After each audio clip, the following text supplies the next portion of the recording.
Kohlrausch law पढ़ेंगे। Kohlrausch law basically known as a independent migration of ion.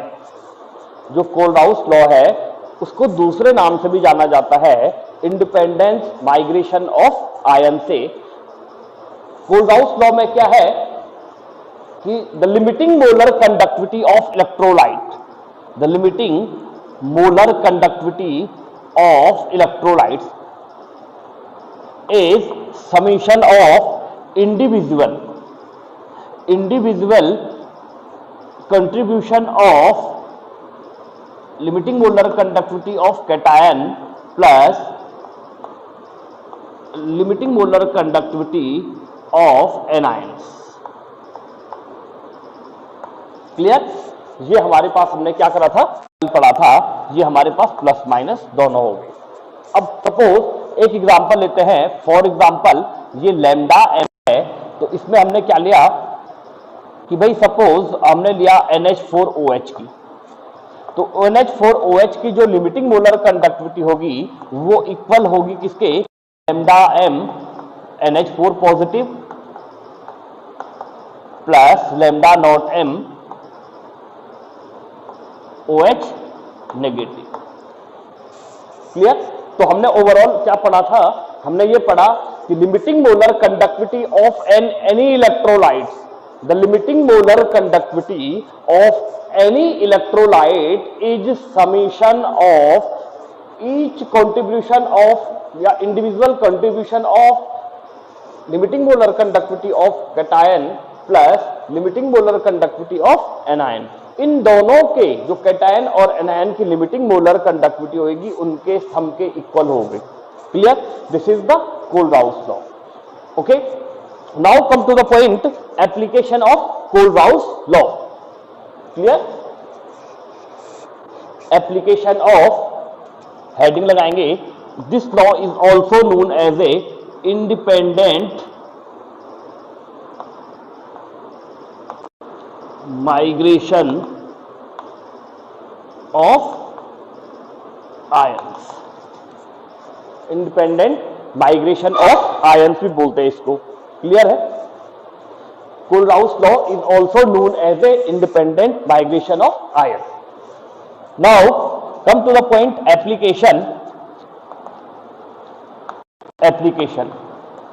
तो first application जो इसकी आती है बच्चों, वो आती है to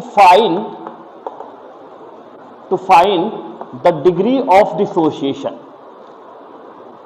the degree of dissociation of electrolyte।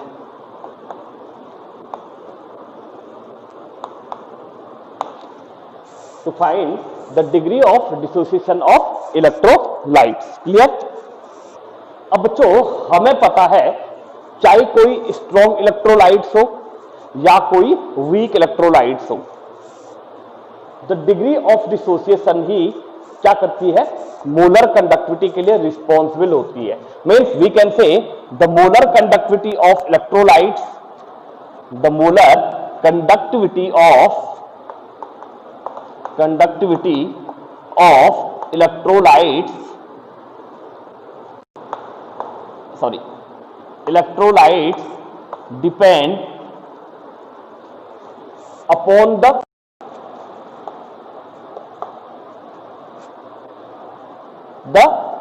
degree of dissociation।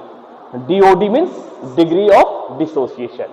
Just आप इसको ब्रैकेट में लिखे, इसको बोल दो अल्फा। ठीक है ना?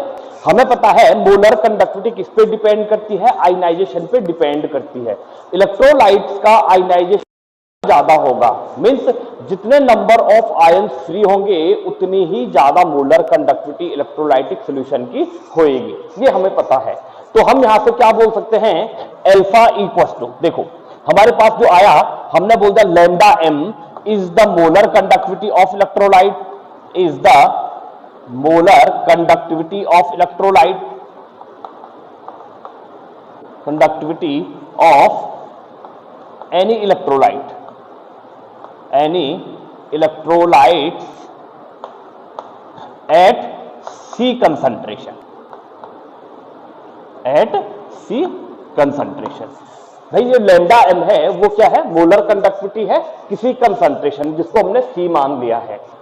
While lambda naught m is the molar conductivity, limiting जोड़ दो आगे से, limiting molar conductivity, limiting molar conductivity eight of any electrolyte,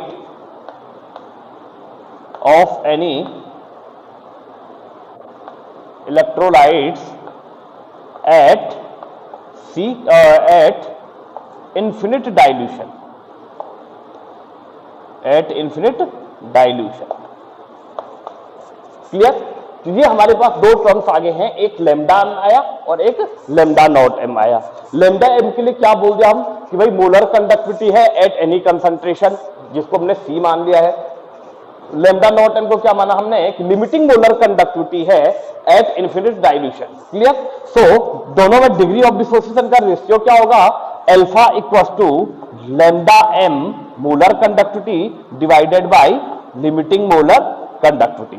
this is the ratio between conductivity and limiting molar conductivity and molar conductivity. ये relation है दोनों के बीच में। Clear? Okay. अब कंडीशन क्या आती है बच्चों, ये तो हमें अल्फा मिल गया, डिग्री ऑफ डिसोसिएशन यहां से मिल जाएगा हमें कि भाई मोलर कंडक्टिविटी कितनी थी और लिमिटिंग मोलर कंडक्टिविटी कितनी है।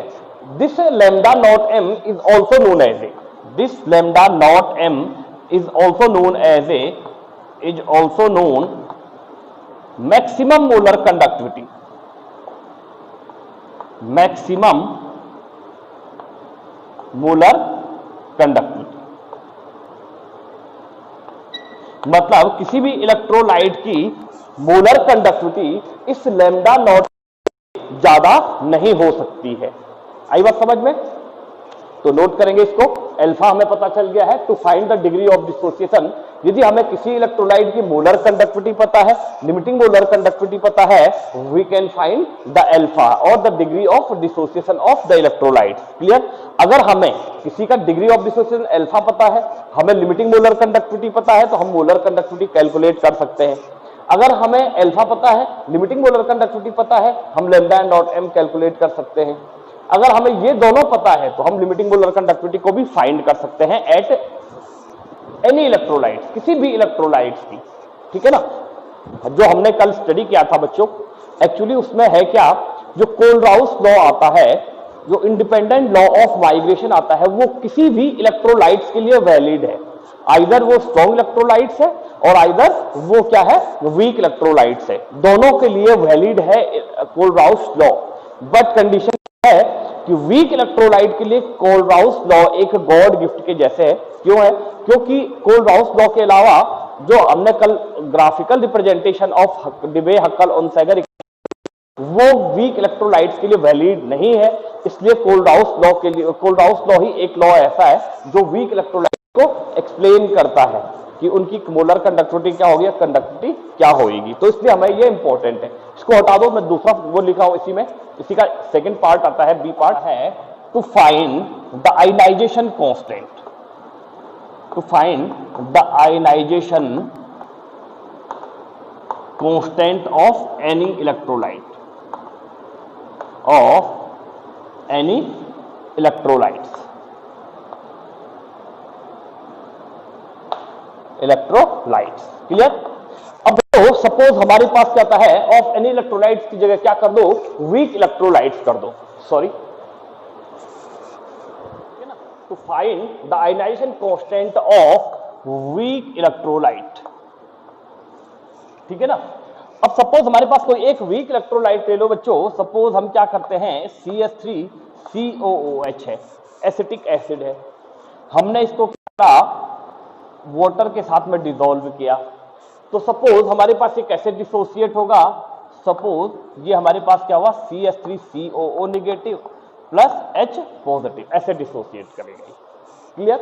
वीक इलेक्ट्रोलाइट से सपोज ये मान के चलो बिफोर, जैसे ये कांटेक्ट में आया वाटर के, उससे पहले जो इसकी कंसंट्रेशन थी वही वो क्या थी, 1 थी।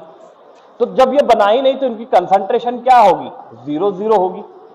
Means suppose we are going to dissolve this chalk in water. अभी हमने डिसॉल्व नहीं किया है तो इस चॉक की कंसंट्रेशन हमेशा 1 ली जाती है। मैंने आपको बताया था कि किसी भी सॉलिड की जो कंसंट्रेशन होती है बच्चों वो हमेशा 1 मेजर की जाती है।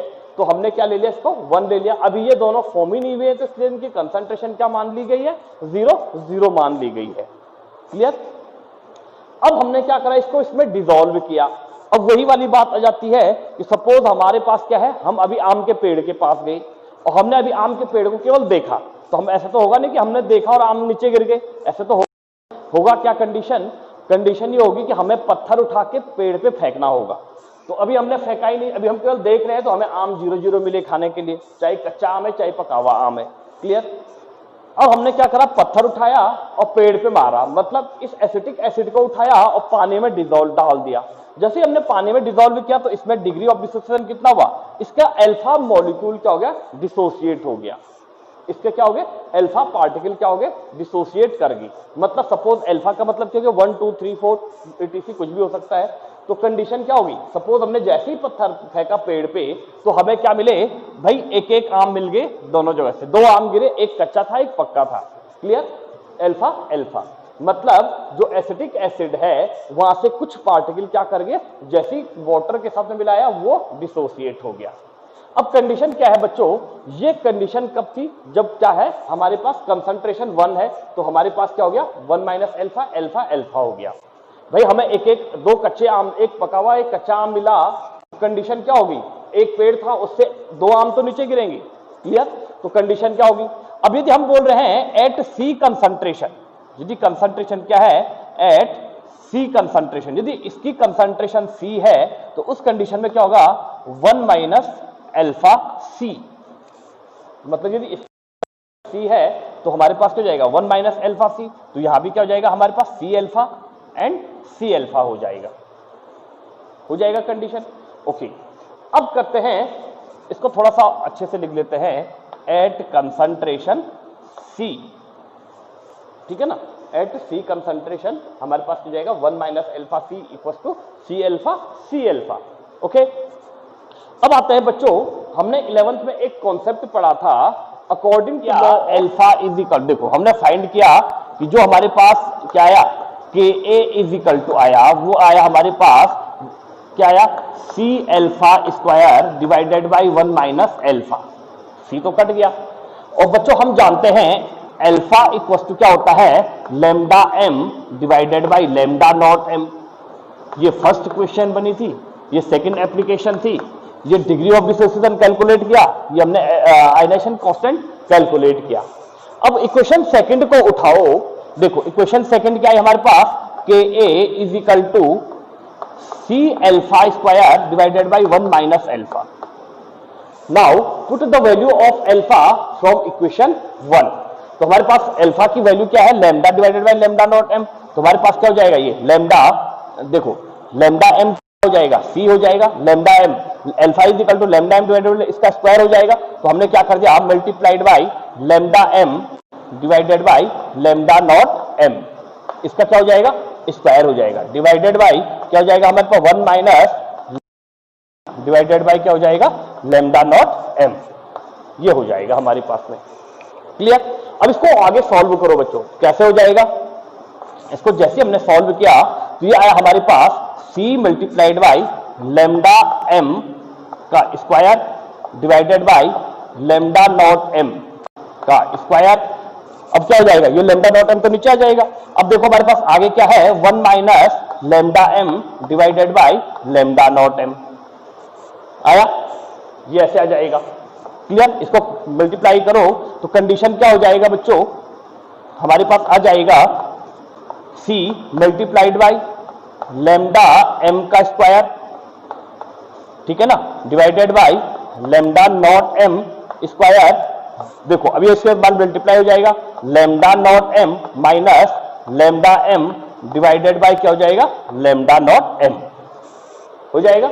हमने लैम्डा नॉट एम से 1 से मल्टीप्लाई किया, लैम्डा नॉट एम, फिर minus lambda M divided by lambda M. अब देखो ये लैम्डा एम से इसका स्क्वायर कट जाएगा, तो कंडीशन क्या हो जाएगी हमारे पास जो आएगा, सिंपल हमने बोला कि जो हमारे पास अल्फा इक्वल टू आया, ठीक है ना, तो अल्फा की वैल्यू हमने यहां पे रखी, तो कांस्टेंट के ए आया बच्चों, वो क्या है हमारे पास, ए इज इक्वल टू आ जाएगा सी लैम्डा एम का स्क्वायर डिवाइडेड बाय, देखो lambda not M minus lambda M.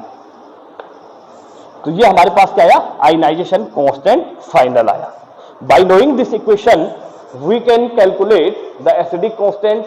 अगर हमें वो दी गई कंडीशन गिवन है, हमें मोलर कंडक्टिविटी गिवन है, लिमिटिंग मोलर कंडक्टिविटी गिवन है, कंसंट्रेशन गिवन है, तो हम एसिडिक आयनाइजेशन कांस्टेंट को हम क्या कर सकते हैं, फाइंड कर सकते हैं। क्लियर है?